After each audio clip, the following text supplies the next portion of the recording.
Ka United Democratic Party haka Central Executive Committee kabalaya Shong haka arpo terek naitum kalaya kerenru halor ke Jingsniew dor palat jang Shong Sok Shong San Garoils kamtam haba ki kampentriam jang kiseng lekno kidang yai beteng habaya keren bikilat pathai kubor working president ke UDP uba polling do la keno badai ke Jingtlot palat jang Sorkar Meghalaya kabala long kadaw jang ke Jingsniew dor ke Shong Sok Shong San ba ka Jingkhe ra Shong ki kamleno Garoils ulongru ba ka Jingbun pa jang ke Sorkar Meghalaya United Alliance MUA2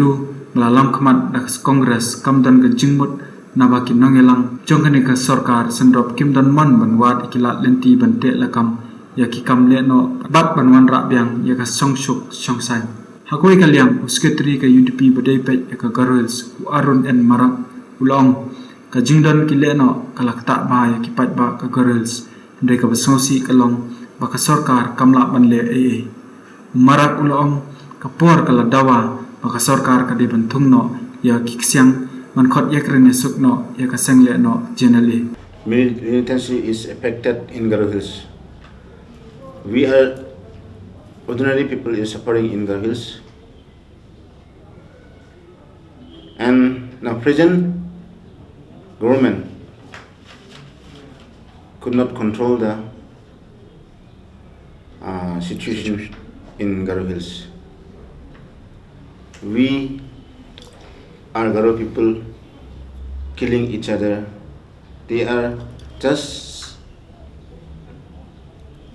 police could not control the like small groups, splinter group like Dokati, and small groups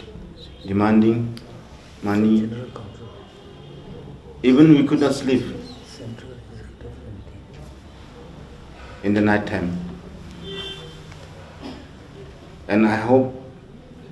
and if our party comes to power, we hope some changes, and we try to bring peace in Garo Hills.